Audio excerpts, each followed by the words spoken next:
And when I walk in my room, that dude is in my room. He goes, hi, my name's Mike Bickle. Pat and I actually became way closer than even Mike and I. This vision of a man, on a board on the back of a horse, where he fell into the river. Well, revival is going to break out. I don't think I wanted anything more in my life than for that to happen. Not because of the revival, because it was my friend. Because I had all told them in the late 80s that if there wasn't some serious course corrections, I had this terrible fear that Mike was going to have a dramatic fall.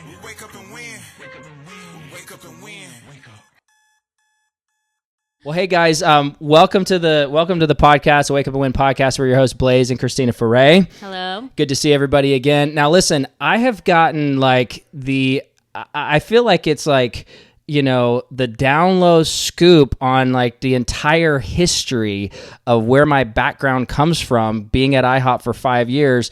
I had no idea that there was this whole story out there that brings context to literally everything.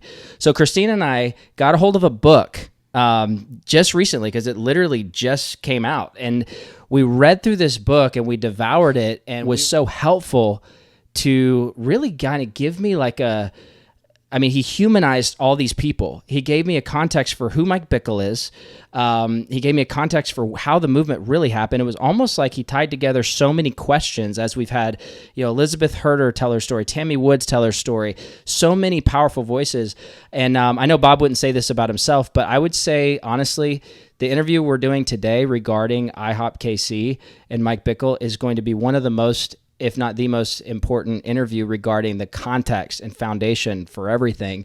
Anything you want to say about kind of how, just digging into the book before we start asking this gentleman some questions here? Yeah, just that we really loved the book, and it just made everything so much easier to kind of process, I think, because none of it makes sense, really. Nothing makes sense. You're like, how can this guy do this? How can these prophets be like this? And there's no answers.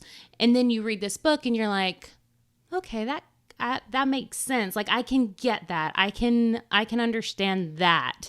So it answered a lot of questions I had. I thought it was super helpful, and we enjoyed the read. So without further ado, Some Said It Blundered by Bob Scott. Welcome, Bob Scott. Well, thank you, guys. I'm looking forward to our conversation. Right on, man. 2 generations kind of sharing from different perspectives, so it'll be good. Well, yeah, man. I mean, I was obviously dove into IHOP in, mid 2008 and then was gone in 2012. And I saw the mess of things on the aftermath of my story, plus seeing everything that fell out this last year. You met Mike Bickle when you were 19. Give us your background without telling the whole thing. Give us your background. Well, I can tell you all that, because that's not in the book. I purposely left that out because I thought that was TMI. But I actually was born and raised in Milwaukee, and I'm the child of Roman Catholic parents. So I was that kid in the 1960s who was both an altar boy and, good little Catholic boy. And because I was born in 57, 1968 for me was an incredible year. If I can contextualize this historically, I'm 11 years old. In April, they shoot Dr. Martin Luther King. Wow. And I'm staring at my black and white television with people from the inner city screaming they're going to come out to my house and burn it to the ground, right? So this is my experience as 11-year-old. In June, they assassinate Bobby Kennedy. Now, just 5 years earlier, the whole country in 63 had gone through this tragedy of his brother being assassinated. So now we got a gut punch to the black community, a gut punch to the white community. And then in August, there's a Democratic convention in Chicago, and they're trying to burn the city down. There's pictures of police guys with German shepherds and all that going on. So the reason I'm explaining all this is the other thing that happens when you're 11 years old is you go to what's called CCD if you're Catholic, which is the Catholic Catechism thing, because you're supposed to recommit yourself to the faith. So you can imagine there's a bunch of 15-year-old boys sitting in a classroom having to learn stuff that no one really wants to learn, right? Nobody really cares. So about halfway through the year or the session, the instructor got really upset and slammed the manual down on his desk. And he goes, well, it's obvious you young men have no interest in anything I want to talk about. What do you want to talk about? And of course, we're 11-year-old boys. So it's like Green Bay Packers, because we're like, we keep winning world champions. And then somebody got really funny and goes, wow, we want to talk about Raquel Welch. These are all names before you guys are even born. Oh, Farrah Fawcett, because we're little boys, right? And we're like, oh, these girls are, So I'm sitting in the back of the class and he looks at me and he goes, Bob, what do you want to talk about? And I said, other religions. And he looked at me, his face turned white, right? And he was stammering like, what do you mean? There is no other religion. Like, it doesn't matter. You're Catholic, right? There's only one way. And then he got red. He got really upset with me. And he goes, what are you talking about? And I said, well, my dad's buying a car right now. We're driving around to all these different dealerships, taking test drives. And I didn't get to drive any of these other religions. Like, I don't seem to have a choice here. Well, anyways, the bell rings. I leave. I get in the car. Mom takes me home. And I come back the next week.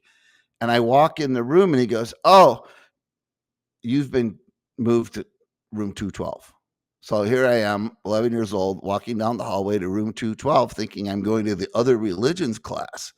And the bell rings and nobody goes and sits in their seat. And I'm puzzled. And there's some like high school kid hiding behind a book. So I go and lean over at him and I say, hey, what class is this? And he looks up at me like, you idiot.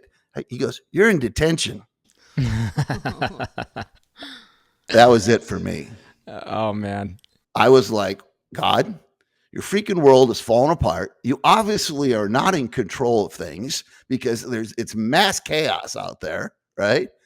And because I asked the question, because I'm trying to figure out who the heck you are, I got sent to detention. Well, that was it for me. I was done with church, God, religion for the next 7 years of my life.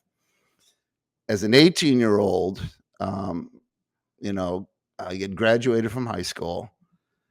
I was asleep, and this voice wakes me up in the middle of the night saying, why are you running from what you know to be true? And I'm thinking, what was that? Right? It's like, it startled me. Well, I tried to go back to sleep and I heard it again. Like, so now I'm sticking my head under my pillow going, I think I'm having a nervous breakdown. Like something really freaky is going on here and I don't know what's going on. Well, it happened a third time, but the third time I started crying because it's like when God starts talking to you, he goes to the heart. Like you know what I mean? It goes to your soul. And it's like something was going on and I didn't understand it. So the next day I actually wasn't living at home. I had graduated early and had a job. And so I ended up going home telling my mom, hey, something happened to me last night. And she goes, what do you mean? I go, something happened. Like somebody was talking to me. And she goes, what do you mean? And I said, there was this voice, right? She goes, oh, you need to go talk to our pastor. So anyway, she sent me off to her pastor, which was a guy named Stuart Briscoe, who had a huge church in Milwaukee.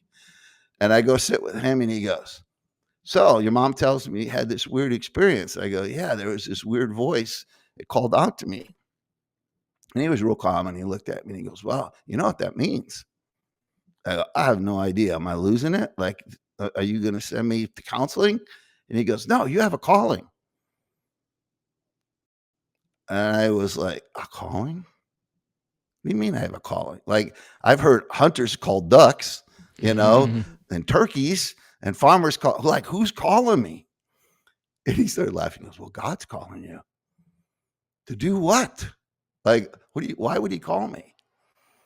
And then he said, well, he's called you to go in the ministry. Well, I had a visceral, immediate reaction. Went, hell no, I'm not going in any ministry. And he goes, why not? And I go, because I want to get married and have sex. And he starts laughing like he's falling off his chair, laughing hysterically, going, Bob, that's the other side. That's the Catholic side. We're Protestants. Look at me. I'm married. I have 3 kids. You can have sex. And I was like, okay, well, now we can talk a little bit more, That's right? Funny. So I said to him, I go, okay, so I got a calling. Means I'm supposed to go in the ministry. Well, like, what does that look like?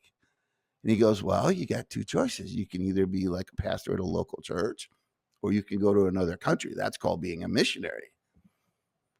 And I was thinking about it, and he goes, you know what? You don't know anything, do you?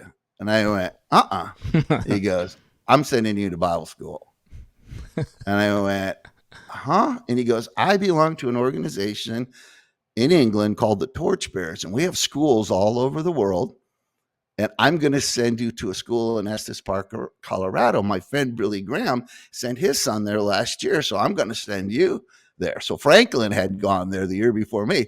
So anyways, 18 years old, know nothing at all about the Bible or God. They send me to Bible school. When I get there, everybody else is growing up in a Christian home and like knows the Bible inside out and backwards. And so I remember the first day of school, they said like turn to Luke 10. I think it was Luke 10. And I didn't even know where Luke 10 was, so I'm like looking around and I see all these things, Colossians, Ephesians, Philippians. And I turn to the guy next to go, I don't see the Atlanteans in here. Where's Atlantis? Like there's no Atlanteans in here. He just looks at me like, and I go, and where the hell is Luke 10, right? So then he like grabs my Bible and takes me to Luke 10, and it says Good Samaritan, right? And I remember blurting out going, that's in the Bible? and everybody's like laughing at me because I heard that at Mass, right? They'd always say, reading from the epistle, reading from the gospel. Well, whoever uses those words, I had no idea what a gospel or an epistle was, right? Right. So anyways, during that year, which this would have been probably December of 1975, we're all at dinner and this guy shows up and he's so loud and so dynamic and so boisterous. Like he just walks in and like everybody's like looking at him, right? And we're all sitting there eating dinner and we're like, who is this guy? Like we're up here in this nice quiet mountain learning about the Bible, and there's this dude and he is just like, it's like he on speed. Like we're all, from that culture, right? It's like he's talking 100 miles an hour. Then he's rubbing everybody's backs, and it's like, and we're like, okay, this is way too much for us, right? And then he disappears. Like he was just there for dinner and disappears, right? So it's Christmas break. We all go home and we come back. And when we come back, I get my room assignment and I walk in my room. That dude is in my room. And he's got a suitcase and he's opening it up and he's pulling out flowered silk shirts. And I'm like, oh my God, I am in so much trouble. This guy is so weird, right? So anyways, I went over and introduced myself and he goes, hi, my name's Mike Bickle. I'm from Kansas City. And I said, hi, my name's Bob Scott. And we started talking and I learned that those shirts actually didn't belong to him, that he had had a brother who had gotten paralyzed in a football accident and they were actually his, and he was sort of a playboy. And so he was trying to be like John Travolta and, and be like the disco king, and he couldn't wear them anymore. So he'd given them to Mike. And so we started this friendship. And how it really developed, this is so classic Mike, and this is in the book. So, but I'll share this story anyways. All these kids came from Christian homes. Like they didn't really want to be there. So in the afternoons when we didn't have class, everybody was gone off campus. Like they were out. We were right by Rocky Mountain National Park. So everybody was like, we're out of here. Well, I was so hungry to learn. I went to the library. Like I wanted to read books about famous guys, right? And there's only one other person in the library. And it was this guy, this Mike guy, who was on the other side of the library with a cassette tape recorder, a little earpiece, a pad and paper, writing furiously with his hands controlling the cassette player. And so it just was driving me nuts because I was trying to read. I kept hearing click, click, click, click, you know what I mean? So finally I was like, what is he doing, right? So I went over there and I was like, what are you doing? And he says, well, he goes, my favorite preacher is a guy named Stuart Briscoe. And I memorize all of his messages and I dictate them, but I memorize them by dictating them. And then, I memorize them word for word and then I preach them. I was like, oh. I said, I know Stuart Briscoe. He's the one that actually sent me here. Wow. And Mike's eyes just lit up, right? They just lit up. Like, it was just like, oh my God. And then he says, you know, Stuart? And I go, yeah, my dad runs his ministry. The next question out of his mouth, can you get cassette tapes? Because back in those days, that's what everything was on, Right. cassettes, right? Can you get cassette tapes? Yeah, I go, I can get as many cassette tapes as you can imagine. And he became my new best friend suddenly. So that's how we met. It was me, you know, going through this whole thing, trying to figure out who God was, getting sent to school, and then just suddenly we were roommates. And so it's so cool to hear your background too, because I didn't know all that about you. Obviously, you didn't write that in the book, but just how you met the Lord, and just, I mean, it's just so raw, and so, like, it sounds to me like you and Mike kind of, and as much as you feel comfortable sharing with Mike, you know, here you and Mike are kind of the not, like, because Mike didn't come from a Christian background, right? So we're that's kind of where you weirdos at school. Yeah. So maybe talk just a little bit, if you would, because the thing that struck me, that really got me think my wheels turning, and I had told Christina this. We had a conversation back, I don't know, like 6-7 months ago, and I said, I wonder what Mike's been through in his life. I've heard whispers, but I don't really know, you know, because everybody that perpetuates problems has probably had problems. And so, you know, you did a great job in the book and of humanizing all these people, from Paul Cain to Bob Jones, but also not pulling punches, which I really, really appreciated.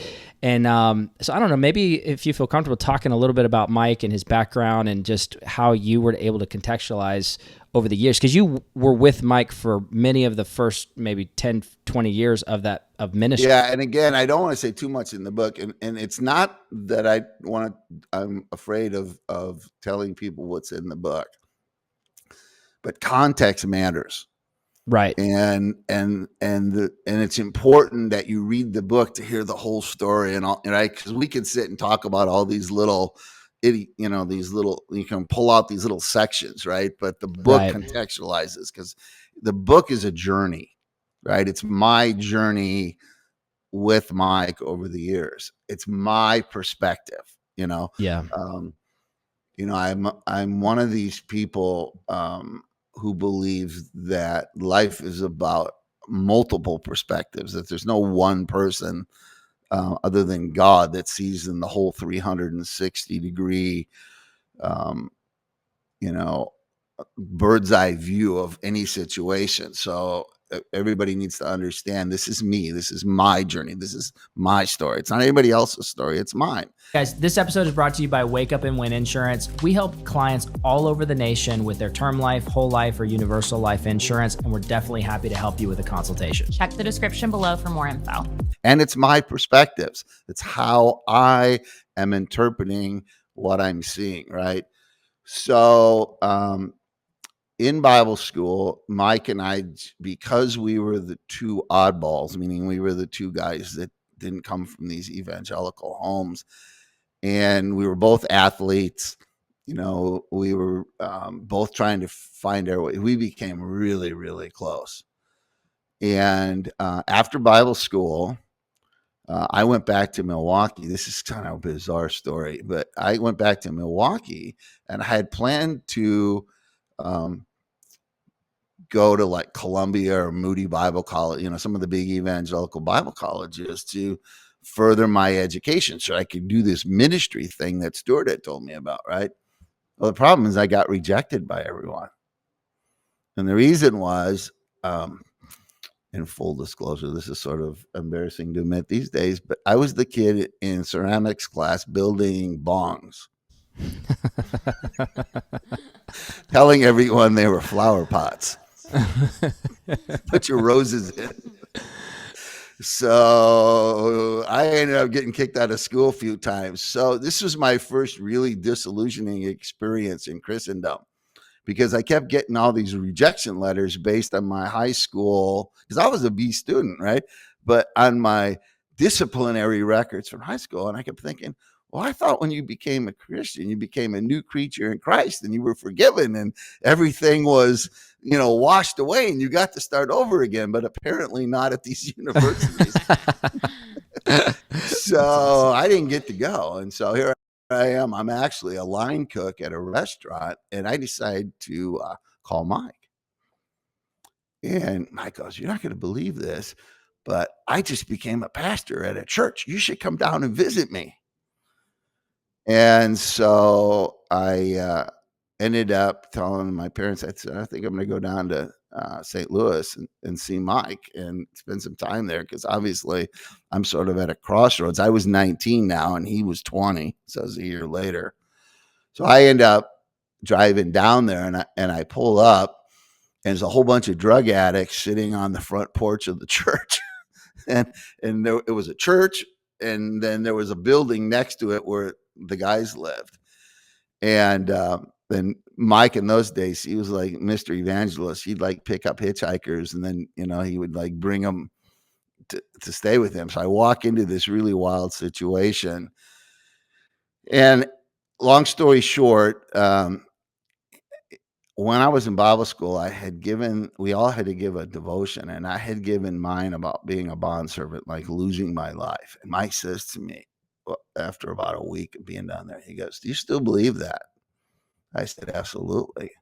He goes, "Well, I got a challenge for you." He goes, "I got a paralyzed brother, and I got to get him out of Kansas City because my mom's an alcoholic. It's a really tough situation. I, I think it's really bad for him to stay down there. Stay there in Kansas City." And we were in Rosebud, which was about an hour south west of St. Louis. So he goes, "Here's the problem. My brother's a nasty son of a bitch. He's bitter. He's angry. He's paralyzed from the neck down. I just got to get him out. It's a bad situation.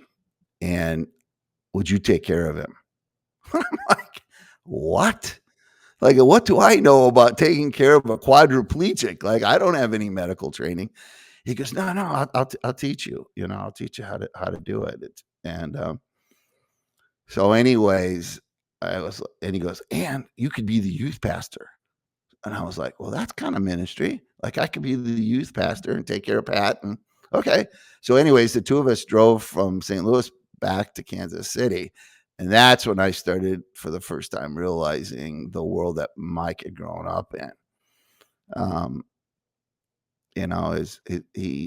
Both his parents were raging alcoholics. I remember, actually, funny enough, over the years, I became very, very close to his mom, Peggy. And it was because she loved her son, Pat, so much, and because I took care of him. How long did you take care of Pat? 2 years. And that was like full-time caretaker? Well, I was also the youth pastor at Borough. I was in the ministry. Yes, for 2 years. Wow. Yeah, it is. How do I want to say this? It is really losing your life. I mean, this is a human being who can do nothing for themselves, and I won't get too graphic in this, but I had to do everything. Yeah, like everything. So you're in this situation with somebody who's so utterly vulnerable, right? And it's humiliating. But Pat and I actually became way closer than even Mike and I were, just because of the nature of our relationship and what I did for him, Mm-hmm.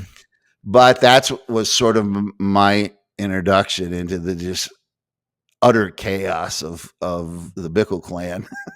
Yeah. Because it was nuts.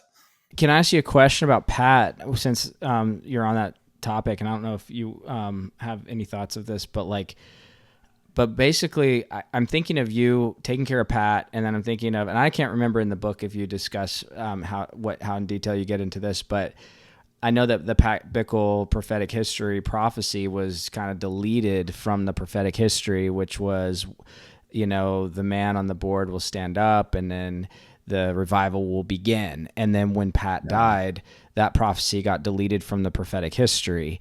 When that was all being said and going through all that, I don't know how much you would be willing to share about that because I think you did mention some stuff in the book about that, actually. Yeah, I'll share a little bit of this stuff. But these are These are deeply emotional. So for all you guys on the outside, it's sort of a sensational prophecy. Remember, because this is perspective, right? You're on the outside. This is my best friend. This is somebody who I would have, oh God, I get emotional even talking about. I would have done anything for him. Anything. And if you can imagine here, we go from Rosebud to St. Louis, and then suddenly Mike's recruiting me to come to Kansas City. And then we meet this dude who basically tells us that he had this, this dream or this vision of a man on a board on the back of a horse. And when it got tipped over and he fell into the river, revival is going to break out. Well, I don't think I wanted anything more in my life than for that to happen. Not because of the revival, because it was my friend. Does that make sense? Yeah. Like this wasn't like for everyone else, it was, oh, revival's going to break out. So they're all focusing on the revival side of it. I'm focusing on my friend. And here's why this is so intense. You know how many people kept coming to Pat over the years saying, God told me that I'm going to heal him? I mean, we went through dozens and dozens of situations where people were asking me if I could pray for Pat, and we'd go there and Pat would get his expectations up. And of course, he wouldn't get healed. And I would sit there with two devastated people on my hands. One who was absolutely, utterly confused because they were convinced God had told him to come heal Pat, right? Wow. And poor Pat, who's desperate to get healed. Right. Once again, riding the emotional mountain, up the emotional roller coaster of going from the top to the bottom, and they'd leave and then I'd have to pick up Pat emotionally, That's so hard, So then you get into this situation where with a guy who seems to have a little bit more credibility because he had said a few things that seemed to have happened. And so I was like, well, let's get our hopes up again, right? You mean Bob Jones or what? Yeah, with Bob Jones. Yeah. So it's like our hopes got renewed again, right? It's like we'd been through this and beat up and discouraged. And it was like almost like beating ourselves up because were we lacking faith? Because that was a big theology during that time. If you had enough faith, it would happen. And Well, so it we reminds me of like, our, it reminds me of, I want you to jump right back where you're at, but like, it reminds me of literally what you said, taking care of Pat full time. Christina we've talked about this on our podcast, but Christina has a 39-year-old brother that has Down syndrome and he can't do anything for himself. And so you've told me stories. Yeah. Like I grew up, we would like take him to the altar every Sunday. Everyone would lay hands on him. We all like every night before bed, I would like pray that my brother could talk like every single night. It was like the family prayer. And yeah, it just never happened. Your dad did like a... my dad did like a 40-day fast. Like a 40-day fast. And like my mom was like worried sick about my dad because he wasn't eating. And yeah, just all that. And then have heard also, of course, the like, well, the whole you must not have enough faith type thing. So I thought about that as soon as you were saying that you're his caregiver. I know exactly what you mean as far as somebody not being able to, because my brother, he doesn't have like the functional, happy, like I can get a little job Down syndrome. He has like very severe Down syndrome and can't take care of himself at all. Doesn't communicate, can't talk. So I just imagine throwing a prophecy on top of that situation, how devastating that combination would be. Well, yeah. So it's like Christina, when your brother gets healed, revival's going to break out. Well, you know what the pressure that puts on the situation? Right. And if you don't have enough faith. So wait a minute. If he doesn't get healed and revival doesn't happen, it's your fault. Yeah, it's a lot. It's brutal. And for people that haven't walked through it, it's kind of a story to them. But for people like us, this is our heart and soul. Like these are people we love dearly and would do anything for. So it's visceral, right? It's you wear it. Jeez. Y'all gonna get me crying. I know. I'm like, do not make me cry now. I'm sorry. No, no. I want people to understand, because it's like for the, it's hard for me because that whole prophecy I've had, God, I can't tell you how many conversations I've had about it over the last 40 years. Right. And every time I get into it, I'm in this really awkward situation because they're all talking about it from the perspective revival didn't happen. And I'm looking at this going, yeah, but my friend never got healed, right? Yeah. Right, It's like person. two completely different, ways of looking sense. at it. Well, dude, I mean, when I came into IHOP and I first heard the prophetic history in 2004, and the CDs, the 15 set CDs, and or 10 set CDs of 15 hours, and listening to it, well, I never once heard the man that stands up from the board. Never once heard that. It wasn't until I got there in 2008 or 9 that I would hear little things about that. And then people just dismiss it, like they don't even bring it up. And it's so interesting the way you say, again, back to the point of the book, like you guys, if you grab this book, Bob's story, because everybody that's listening, those of you who've been involved with IHOP, or maybe, there's thousands that have been involved in IHOP from afar just by going to one thing, watching the stream, listening to Mike and any of these people over the years. But this story in the book humanizes so many of these situations and these people, and it takes this big prophetic narrative, which Mike was so good at doing, of just casting this huge story of the future. Tomorrow this will happen if you do this today. If you stick with it today, then tomorrow, I guarantee it, But it was always a grand narrative. And really just a big disappointment. But everybody is either a good person or a demon, in our history. It's like, oh, there's a bad guy and there's a good guy. But this brought it to, everybody was kind of a mess. And then you've got a real person that you were friends with that died through these and never got talked about. So how many people didn't heal simply because that never got... It actually started getting written out of the narrative way before Pat died. So somewhere, I can't give you a specific time and date. Interesting. But Mike started eliminating it from the story because I think he started to realize, I don't think this is going to happen. To put a little humor to this, one of my colleagues, Noel Alexander, says to me one day, he goes, Mike has shredder prophecies. I was like, what? Because I was thinking of Shredder on what is Teenage Mutant Ninja Turtles cartoon? Yeah. No, the cartoon character Shredder, right? Shredder, yeah, with all as well. And no, he goes, no, this kind of Shredder. And I was like, oh, you mean like at Watergate, like when they were trying to get rid of the evidence? And he goes, yes, that kind of Shredder. And so it's like he goes, God, he's got so many of these. And one of the things that's unfortunate. In some regards, is there was a guy during the KCF days named Randy Rott, and maybe somebody out there that hears this knows what happened, but Randy Rott actually taped everything Mike said. He had this massive VHS library, but he died, and I've always wondered what happened to his library, because if that library ever became public, it would be devastating for Mike.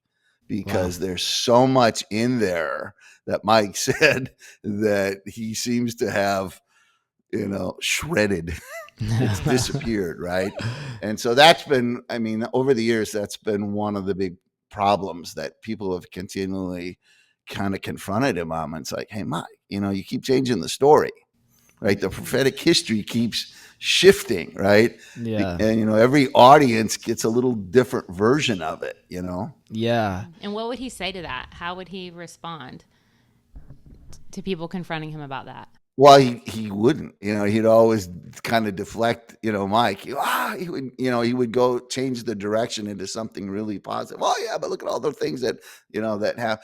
So one of the statements I make in the book is that one of the things I learned about Mike's personality is that he sort of got an ends justifies the means kind of worldview.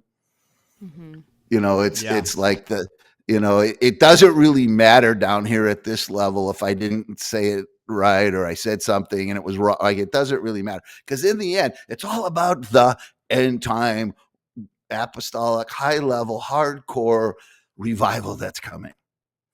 And I realized over the years that I was there that that was the hook. In a song, they call it the hook, right? It's that line that everybody remembers and sings over and over again, right? Mm-hmm. Well, the hook at KCF was this eminent global revival. What I began to realize over time, that what was happening, because that thing was constantly right in front of us, right? Constantly sitting right in front of us, people were making decisions, life decisions, huge decisions with consequences for their future, based on there was a revival coming any minute now. Therefore, I probably shouldn't go to college. I probably shouldn't get an education. I probably shouldn't develop my job skills, right? Any of that. So something that most people are not aware of is that I've already been through the disillusionment phase that IHOP is going through now, back in the late 90s, probably from 98, 99 to maybe 2010. And here's where it started.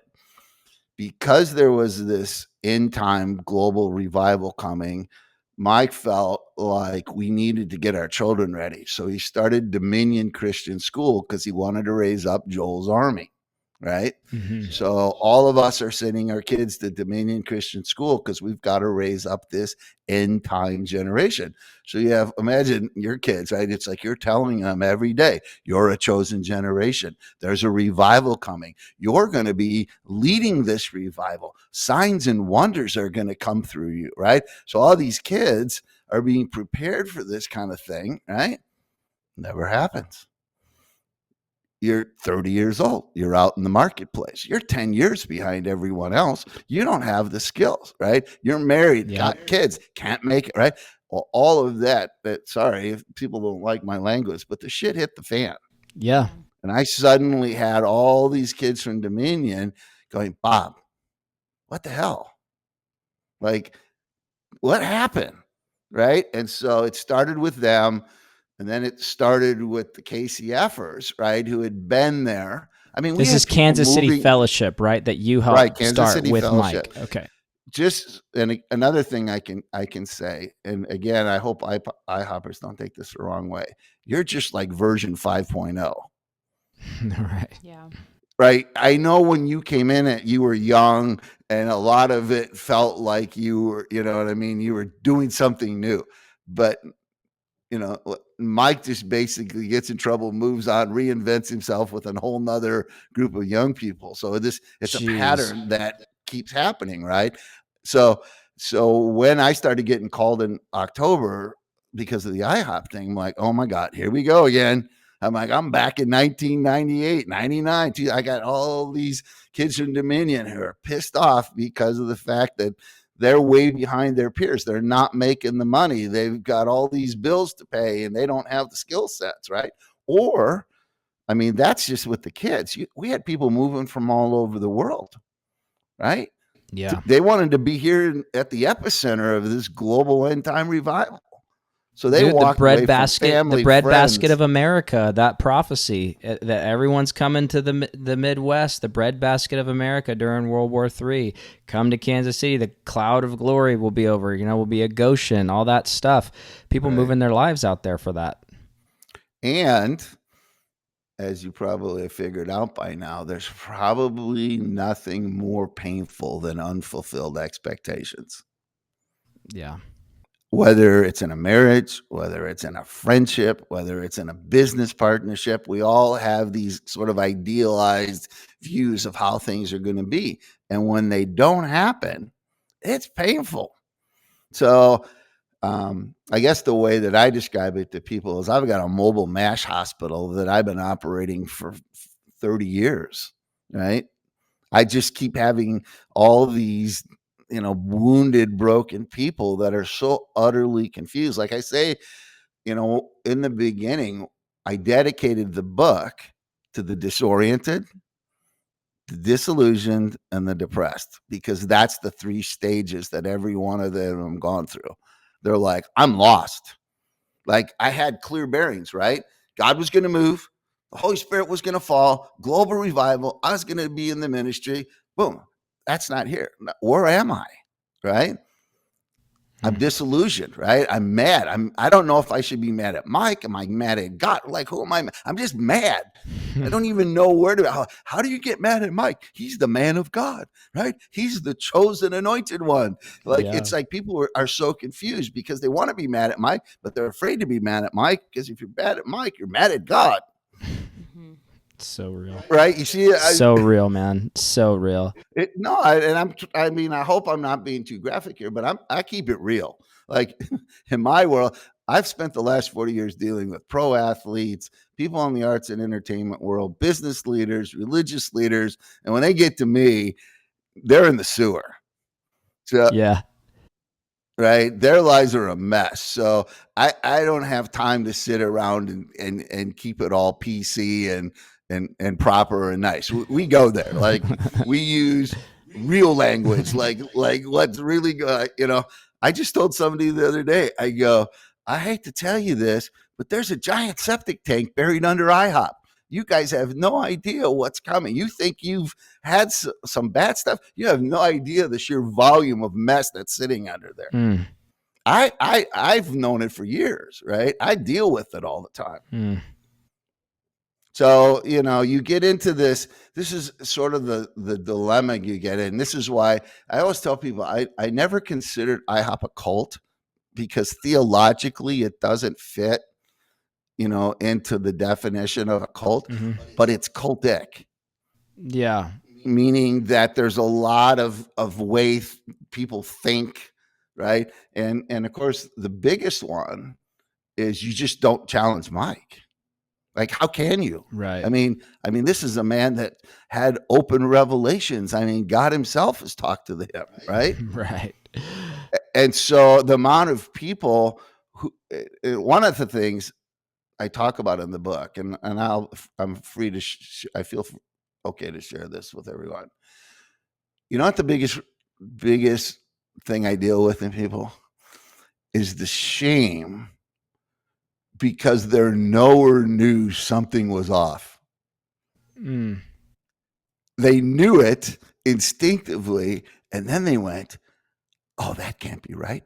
This is Mike Bickle. Right. This is right." And they had this huge, beat themselves up session, like flagellating themselves, like good little Catholics do, right? That you can't think like that. How dare you, right? Yeah. And so they beat themselves up, suppress their discernment, right? Only to find out years later they were right. And there's so many people out there now with shame, right? They feel ashamed, like I knew something was off. Right. Right. And so that's one of the things I deal with a lot. I deal with a lot of shame. Makes so much sense. So one of the phrases that I use in the book and is the mythology of Mike. And what I mean by that, so let me just go back and tell you a little history. So Adolf Hitler, if you go back and watch, the black and white films of Adolf Hitler, it's unbelievable because he had a film producer, but I don't really know how to say her last name, but I want to say Leni Riefenstahl.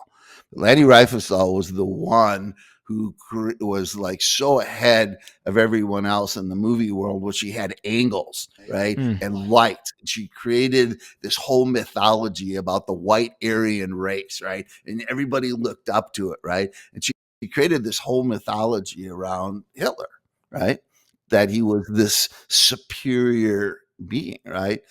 Well, in some ways, well, not in some ways, in very real ways, Mike's crafted that image, that sort of I'm on another plane from everyone image through all these prophetic words, right? So what ends up happening is he put himself into this state of I'm untouchable, right? Yeah. Because you can't challenge me because look at all these things about my life. Look at what God said about me, right? And so everybody's down there, even when you felt something was off, you didn't dare let yourself think like that or feel like that, right? So you beat yourself up for years. And there's a lot of people now kind of go, what happened? So that's something we process a lot. Like, okay, that's okay. Yeah. And I tell everyone that, I said, when we all say the word disillusionment, we want to run. Like, who wants to be disillusioned, right? Like it's embarrassing and it's painful. Yeah. Right? Nobody wants to be disillusioned. But I go, think about what disillusionment really is. I go, disillusionment is the discovery that what you thought to be true isn't true. So good. Isn't that a good thing? It is. Like, man. would you rather to spend the rest of your life living in a fairy tale or fantasy? Yeah. Or would you rather go through that moment of pain, right? That disillusionment brings to get you back on track so you can have an authentic and genuine walk with God. That's so good. So it's not bad. Like, and that's what I keep telling everybody, go, don't beat yourself up. Embrace it. Embrace your pain. Yeah. Embrace your disillusionment.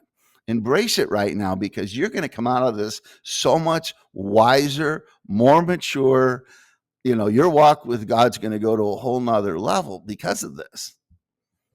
It makes me think, Bob, of, we got daughters about to turn 7. Our little boy just turned 4. Our other little boy just turned 2. And like, we're perfect. We're heroes in their eyes. And I know there's a day coming where the disillusionment breaks and they see us, for just normal or whatever we are. Since I'm the old guy here, let me tell you what's going to happen. No, please don't. Don't put me in disillusionment. Hilarious. It's hilarious. So right now you're super dad, super mom, right? About 11 or 12, you're going to get demoted to dork. I can't wait. Like dad. Like, I remember Jessica, Dad, don't walk by me by the mall like she's with her friends. Like, Dad, just disappear. Like, don't be around us, okay? Like, you're a dork. Okay, so I'm a dork, right? So you're a dork from about 12 till about 18, and they go off to college, and then you get demoted again, because now you get demoted to idiot, right? Because they go to college and they're told all this stuff, and you're an idiot then, and you're going to be an idiot until they get married and start having kids. So that's a longer stage there, right? We got a while. Then your grandkids will show up, and you're like super papa. I remember sitting there going, I'm back. Yes. When Kyle was born, I was like, I'm back. Yes. Kyle, Isabella. When Isabella was born, I was like, I'm back. How many grandkids do you have? I have 9 now. Oh, wow. Nice. So you're back again. You're super papa, and then your kids got going, Dad, we're kind of really sorry for some of the things we said, because you actually were pretty smart. I actually did learn some things from you. So you just got to go through the stages of life. That's what's ahead of you. Well, I have a question, but unless you have a question, Christina, were you going to say something a bit ago? I felt like I did have a question not related to this. Go ahead. Yeah. But so I don't get off track. No, go. Something. So I just think something worth mentioning that you said about the book, the reason you wrote it, correct me if I'm wrong, you didn't really have any intention of publishing it to start with. It was really like a historic record for your children. You wrote it so that your children could know your family, basically family story, your side of it, at least. That's right. Well, so I went from being an in-law to an outlaw. And when you've been outlawed, you don't really get to tell your story. So to your point, when COVID hit, well, real quick, just so everyone knows contextually, because we didn't even say this, but you are the former brother-in-law of Mike Bickle. Right, I was married to Tracy. Yeah. Okay. All right. Thank you. Keep going. So COVID hits. And I got a lot of time on my hands, and I'm thinking, my kids don't even really know my story. And I get it, they got their own kids and their own stories, and but I wonder if someday they'll be interested. What if I'm not around to tell it, right? So I thought, what I'm going to do, and I'll tell this story because it's actually why the book comes. This is a really important for people to understand. So I think you're on. This is a good road we'll go down. So I end up sitting down and writing like a 200-page manuscript that tells my story, but it starts all the way back, to when I was a kid, as I was actually adopted. I was the product of a single mom, social services, adopted, wonderful parents, like really great. I go on the lottery in that regard. So, anyways, I write this thing, and then I have some friends, and I thought, I'm just going to share it with them just to get some feedback. Like, you think my kids would really understand this, right? So I sent it to all of them at the end of 2000, and they're like, "Oh my God, we didn't know any of this." Like, and they were from all over the world, but they're all people that are involved in KCF or IHOP, and they're like, "We didn't know any of this. Like, you're telling us all the stuff that happened behind the scenes. Like, what really went on, not my sort of scrub version. You can't let this out." I was like, well, I really wasn't planning on it. It was really for my kids. I kind of thought, like, when I died, when they were reading my will, it's like, oh, here, your dad wants you to, wanted you to have this. So they're like, you cannot let this out. He goes, Mike's going to take you out. And the IHOP guys are going to just chew you up. Like, your life's going to be devastated. Well, I didn't really want to publish it, but that was like my confirmation. And I just left it on my computer. Just left it there, right? Mm-hmm.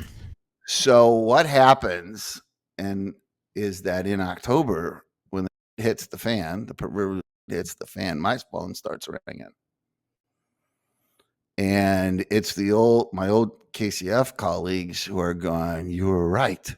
How did you know?" Because I had all told them in the late 80s that if there wasn't some serious course corrections, I had this terrible fear that Mike was going to have a dramatic fall. Like, it wasn't going to be like this, oops, he made a mistake, but it was going to be huge. And get ready. And of course, because I was being excommunicated, which the book will explain that story, nobody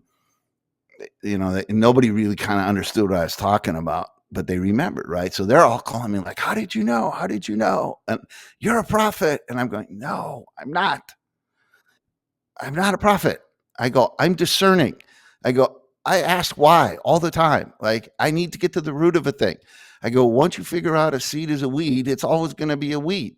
If it's going to be a pansy, it's a pansy seed. It's going to turn out to be a pansy. I go, all you have to do is find out what the nature of it is. And I knew Mike's nature. I knew what was at the core of this. And I knew that this could go one way or the other, right? It's kind of like Mike's a little bit like atomic energy. You can light a city with it, or you can destroy a city with it. You know what I mean? He's got that kind of power. You know what I mean? That kind of persona. So anyways, I just ended up getting calls. It started with my colleagues. Then it was old KCF people. Then I started getting the IHOP leaders. Then I started getting people that weren't on staff. And I just got deluged. And just to be frank with you, I got tired of hearing my own voice. No, it's like I'm telling the same stories over and over again, right? So where this goes is that somebody asked me if I meet with Judy Thomas, the KC Star reporter, and I'm like, hell no, I'm not. I do not want to get in the middle of that. And just to be vulnerable with people, I was really afraid I'd lose my kids, my grandkids. Like, I just did not want to be in the middle of any of this, right? I had disappeared in 1990. I was like, I'm out of the ministry world. I don't want anything to do with this.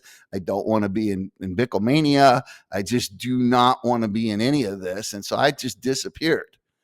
And suddenly now I'm being sucked back into this thing. And I'm not sure I want to be here, and I don't want to talk to her. So finally I just said, they kept bugging me, and I said, all right, but it's got to be anonymous. Like, she can't use my name. I don't, blah, blah, blah. So anyways, so I told her I'd give her 1 hour at the coffee shop. Well, it turned into a 4.5 hour conversation. And when we got done, she looks at me and she goes, I've talked to a lot of different people, and I got a lot of pieces of a story. You're the first person that has made sense of this whole mess to me because you've tied it together because you have history. And I was like, really? You're like, I was a little taken back by that. And she's like, no, you don't understand. I got this piece and this piece and this piece and this piece, but you have the whole story. Like, you just showed me where all my pieces fit and how they fit into this thing. I was like, well, I'm glad I'm helpful. And she looks at me and she goes, don't you feel a responsibility with that? And I went, hell no, get out of here. Right. I just told her, I was like, Judy, shut up. Like, don't go down that road. Do not open that door. Right. Oh, that woman. So anyways, that was in February of this year. And then in April, I drove to Chicago because I have a 97-year-old mom who's still alive, who's in a nursing home up there. And I'm driving across Missouri, and I just cannot get Judy's words out of my head. You know, it's just like, God's irritating sometimes. You know what I mean? He just is just like, you know, this thing. It was almost like it was haunting me. You know what I mean? It was like this thing. Don't you feel responsible? I could not get that out of my head. Don't you feel responsible? Don't you feel responsible? So you saying Judy Thomas is a prophet? I think so. At least in my life, she was that role. You know, I tease her all the time. I go, either you're a prophet or an ass. I don't know which one you are. But you're definitely a catalyst, one way or the other. So what happens is that I had written a book back in 2007 that was therapeutic for me because I had 16 friends who had gotten massacred on a peace project in Zimbabwe. And it was an extraordinarily painful story. And for 20 years, I was haunted by things that I saw when I got over there, you know, things that you only see on a battlefield. And I didn't discover till 2007 that I had PTSD. And in the counseling appointment with a therapist, he tells me that in order for me to get past it, I have to tell my story. And he and I got into a rip-roaring argument because I kept trying to tell him nobody wants to hear a story about 16 people who died. Like, that's just not a cool thing anymore. Like 40 years ago, people thought it was cool, but not anymore. And so he goes, yeah, but you need to tell your story. Well, anyways, out of that came this book I wrote called Saving Zimbabwe, Life, Death, and Hope in Africa, right? And the woman who was the editor was a woman named Jackie McGurven. And Jackie is somebody who just loves Mike dearly. And so I'm thinking, I haven't talked to Jackie in years. I'm going to give her a call. So I'm driving across Missouri and I ring up Jackie. Hey, Jackie, it's Bob Scott. How you doing? Terrible. I go, Jackie, I haven't talked to you in 10 years and you're like doing terrible. She goes, Bob, I don't get it. It doesn't make sense. Nothing makes sense. And I went, you're talking about Mike, right? And she goes, yeah. She goes, I don't get it. Like, this guy has been my guiding light in my Christian walk for years. Like, I mean, he's so bad, you know, nothing makes sense. And I said to her, I go, Jackie, you had a formula in your head. Just, I guess you're right. I go, you had Mike equals this plus this plus this plus this equals godly man. I said, but what if I told you there's a whole bunch of factors you don't know? And she goes like, what do you mean? Well, the next 2 hours, I started telling her what's in the book. You know what's now in the book. And by the time we got done, she was practically in tears. And she goes, Bob, this is so healing. Well, if you'd imagine it, from my perspective, I'm like, Jackie, I just told you information. Like, how is that healing? Right? I'm like, I'm not praying for you. I'm not laying hands on you. Like, it took me a minute to get my head around the fact that this woman who was in such pain, that my story could be healing. Right? Well, when she said that, I lost it because for whatever reason, God's made me a man with intense empathy and compassion for hurting people. I've always been that way, even when I was a little boy. I just care. And when she said it was healing, it was like my kryptonite, right? It was like, okay, I'm done. I cannot resist this now. It's like, oh God, you irritated me to this point. You got me to this place where there's all these hurting people out there, and I might have something that could help them heal. Damn you. Like I was kind of frustrated because it was like, now I have no way to back out of this now. Like I'm hooked. So I said, I go, Jackie, I wrote this thing for my kids about 4 or 5 years ago. And a lot of what I shared with you is in there. I think I'm supposed to write a book.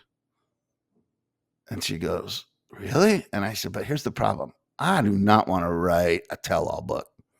I don't want to write a gossip book, salacious book. Like I'm not into the Hollywood or whatever, like, all the, these books that, are sensational. Like I don't want to write a book like that. But if I can do what you and I just did for the last 2 hours, and the result is people could be healed, like people could get to the end of it and go, I feel whole yet. Like I get it now. I said, I can do that. I said, do you think we could do that together? And she goes, I think we could. And that's what we've been working on since April. Wow. So that's, I love it, man. The reason this is important to me is because a lot of people are going to get caught up in the sensational things that I bring out in the book. It's not the point. The point of the book is to help you heal. Whether you're an IHOPper or a KHCF or whatever, or if you're, in TD Jake's congregation, or the dude down at, what was his name? I forget his name because I knew him really well. The Gateway, Robert Morris. What? Robert Morris. Robert Morris. Yeah. Yeah. So even though it's a story about Mike, it's a story that's everywhere. It's the same story. And in many cases, it's the same persona. And what I mean by that, this gets back to something we were going to discuss earlier about who Mike is, or whatever. Because I'm the Inquisitor, I'm like Toto on the Wizard of Oz. Like I always got to pull the curtain. I just cannot stand out in front and look at don't mind the man behind the curtain. You know what I mean? The great wizard I can't do it. I have to get behind the scene and find out what this is. So I've had this journey of discovering that most of the people out there aren't anywhere, or they're not who they appear to be. The truth of it is most of these guys that are megachurch pastors come from absolutely broken, some of the most dysfunctional families you can imagine. If you remember, as you got later into the book, I have all those statistics about people in the ministry.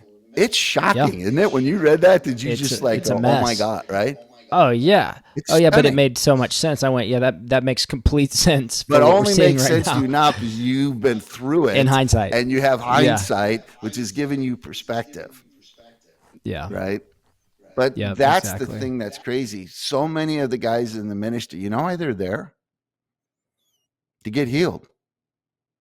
In other words, they're actually there to trying to get rid of their own demons. They're preaching at their own demons. That's why you see this all the time, where the guy who's up there screaming about some sin ends up being the guy doing the very thing he's preaching, because they're in this constant battle with their own demons. Wow. Yeah. Yeah. That makes so much sense. Well, Bob, where do we go from here, man? I mean, obviously everybody needs to grab your book, but I want you to just, if you could, where do you see the charismatic church, or, the individual IHOPper, but the charismatic church, all this mess, like where do we go from here? Obviously we've propped up these men from very broken backgrounds, and then we find out they're still broken later. And then deconstruction just rips through so many people's faith. How do we untangle from this mess? That might be like a part two, but where do we go from here, man? I mean, the whole book isn't about Mike. The last 3 or 4 chapters, I sort of get into that. Yeah, you do. And I don't, and just so people understand, the book isn't a tell you how to fix everything. It's not that at all. What the book is this, like you were saying, it's my story being as raw and vulnerable as I can, because even in the story as I'm telling it, I'm telling you how I fail. You know what I mean? It's like I'm trying You to do do. the best Yeah. I can, but I failed. Like I didn't do, I wasn't strong enough or whatever. And as you get into the back of the book, what I'm trying to do is get people to understand something. And I was sharing this the other day with somebody else. There's one of the weaknesses of the social media world that we're in is that it appears that we're in a crisis of sexual abuse, meaning that we're just getting hit every week with another leading figure falling, right, or having problems. The only reason we get that perception is because we're living in a social media world where information is moving very quickly, and we all are getting it.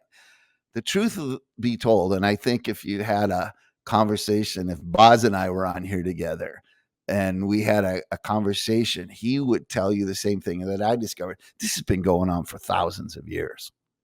Institutional abuse at the hands of leaders, religious abuse, sexual abuse. This has been going on for 2,000 years in the church world. So there's nothing new here. And now some people are going, well, are you saying that this is normal? What I'm saying is, church, we have a serious systemic problem. Like, this is not normal. Our normal is sick. Right? What's even worse is you do what I do and you travel outside the United States and you hear their stories on the mission field. It's like, oh, he's a glorious missionary going to Africa. God, go talk to the Africans about what happened. Talk to the grandmas now who were little girls, right? Jeez. Right down 30 minutes from Kansas City's Haskell University in Lawrence, right? You know what that is?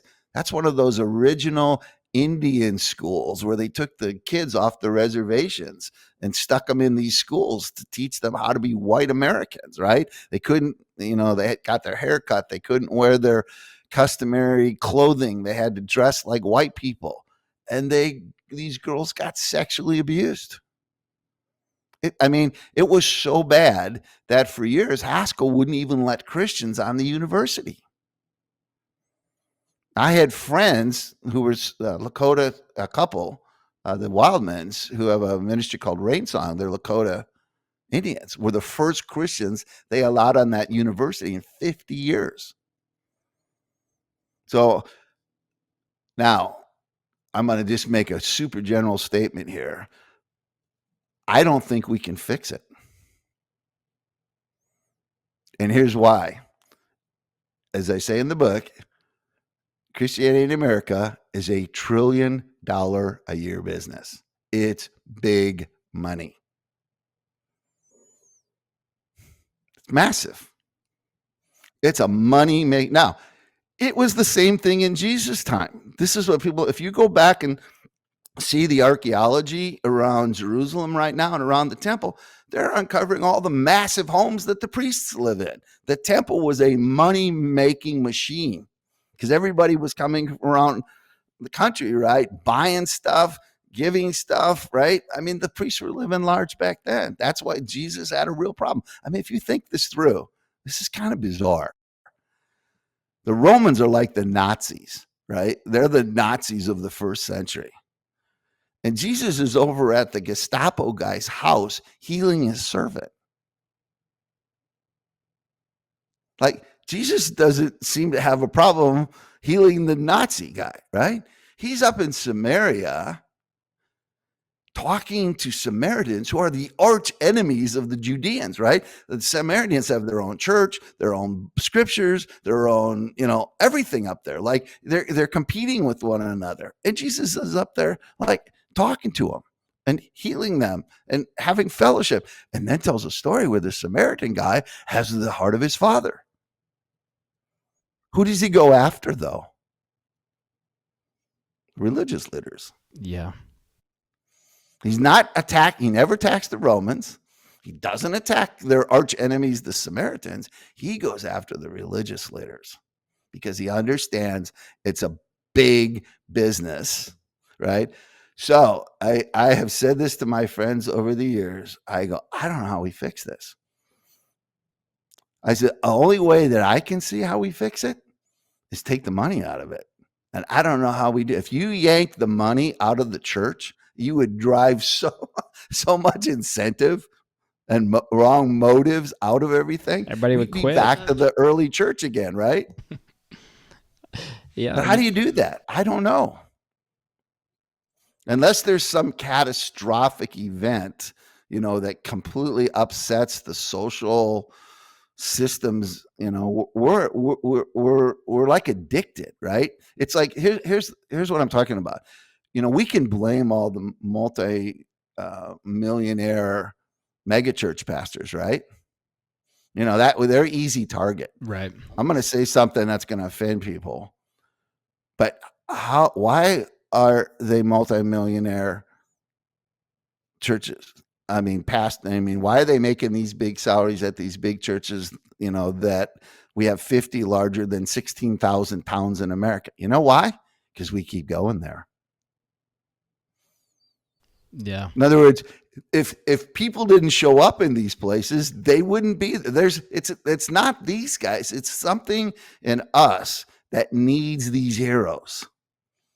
That needs to go to the show, right? We need to go see the circus on Sunday. We need to go see the big event. It's somehow we've so lost, and I talk about it in the book, the sense of community, right? The living, loving, and sharing as brothers and sisters on a daily level our lives, and it's been reduced down to this Sunday morning show. And I don't know how to fix it. So I'm hoping that the book is going to create a desire for dialogue. Like, what are we going to do here? But how do you tell guys to walk away from making $1 million a year, right? Yeah. Yeah, man. What a mess. What a mess. But at the core of it, you're speaking to the people, and the people will hear. And I'm hearing, and I know a lot of our viewers are going to be hearing and agreeing with you. I do think it's I love your approach because, and I'll just tell folks, if you're looking for a book that is a tell-all and, throwing the, the house and everything in the kitchen sink at the bad guys, that this is not the book for you. Bob lays his soul bare in this book, like he's done in this podcast. And your humility comes through in talking with you. It comes through in the book too. And I'm excited for everybody to pick it up and read it. Christina, do you have any final thoughts? Just same thing. Whenever I first heard you were Mike Bickle's roommate and then you also were in the family, I was like, oh my goodness, he probably has seen this happening over and over for years and years, sexual abuse type stuff. So I was thinking, oh gosh, this is going to be a crazy book. Mm-hmm. But it wasn't like that. But right. It was which would have been interesting, but not helpful, and I feel like this was so helpful just to read and understand, not even just Mike Bickle, but even how you talked about Paul Cain and Bob Jones. Blaise already said it, but the way you really humanize them, which I think is so important because we get in this mode. And I do this whenever you hear these terrible, terrible stories about people using their gifts or in manipulating people and abusing people and children, you're just like, okay, hell isn't hot enough. I feel that way. I go there sometimes, and then, but whenever you realize some of these people somehow at one point really wanted to do the right thing, We're trying to, and somewhere got off or started off or whatever. But I don't know. It was good for me as just a human to read it and be like, okay, I can't just hate everyone that, does terrible things. Well, so it was good for me. Yeah. I think one of the really dangers of our culture at the moment is this whole concept of cancel culture. Mm-hmm. Where we label everything, you're a good person or a bad person. That to me is the most incredible intellectual laziness. Are you kidding me? You guys are married. It's complicated. Like life is complicated. Like we're gonna reduce it down. Like she's good and you're bad, or he, vice versa. Vice It's not versa. that Vice simple. versa, bro. That's it. And so one of the things that and I really appreciate you saying that, because that's what I was trying to do in the book, is show the humanity of this story, but it's a broken humanity. And I've always said to people, the story of the church is broken clay vessels filled with the grace of God. That's the story. And it's never been any other story. Come on. Those two things go together. And what's crazy about it is sometimes I say to God, why are you doing this? Like, why would you want to work through such brokenness? Like we're just screwing it up left, right, and center. Like you need to go this alone, man. Like do this without us, because we keep screwing it up, right? But it's this thing. And for some reason in the storyline, he's just so loving and patient with us, like we are with our own children, right? When they do wrong. And so I'm trying to explain to people that it's not good or evil. That happened with Judy. Judy and I had this conversation, because Mike's evil. I go, no, he's not. He's also good. I go, good and evil are happening every day in us. We're every day having to make choices. Where it gets off the rails is when you're making more evil decisions than good ones. Yeah. Yeah. Right. Yeah. And that we call that, it's polluted, right? And I think that's what's happened to Mike. I think he started believing his own press clippings and started almost get into a place of delusion about himself. Man, this is so powerful. I'm just, I'm thinking about a conversation, can't disclose all the details, but I had a conversation today, Christina and I, with somebody who came to us as a victim of a major ministry leader. And in the conversation, the power in this woman's heart and voice, because she's literally going to be, she's outing this person. She's going to be going more public but in her heart and soul, I could tell, I said, so-and-so, I can just tell that you see this person as a child of God. She's like, I do. Yeah. And that's the power. And her testimony is just wild. I mean, her actual growing up story and all that she's been through, and how the enemy just wanted to destroy her life from very young. And so I think it's the power of realizing I'm a forgiven sinner that's a saint now because of Christ alone. And it's not to say that we take the legal implications off these things, because some of these guys need to be in jail, frankly. Right. But man, I'll tell you, at the end of the day, we're all going to stand before a loving and a just God who desires that all men be saved and redeemed from this sickness that we call that unfortunately called religion, and I think that your message brings a real humility, because you've been in the ministry world and connected to it all.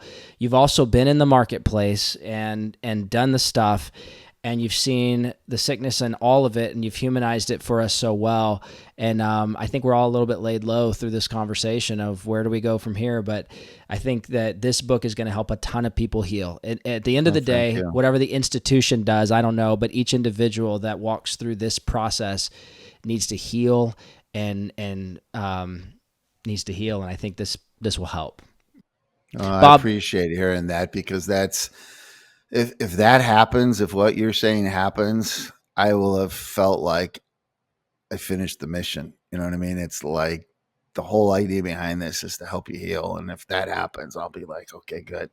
And whatever happens, I know there's going to be pushback and people are going to come after me, but the good of the many outweighs the good of the one. And if it can, if it can do what I'm hoping it does, then good. And then we'll have more conversations. I mean, we'll have to revisit all this, because for sure, we've opened up a lot of things that we haven't really brought conclusion to, but maybe in a few months, as more and more people have read the book, and we can have a more in-depth conversation about specifics. But I appreciate you guys. I really do.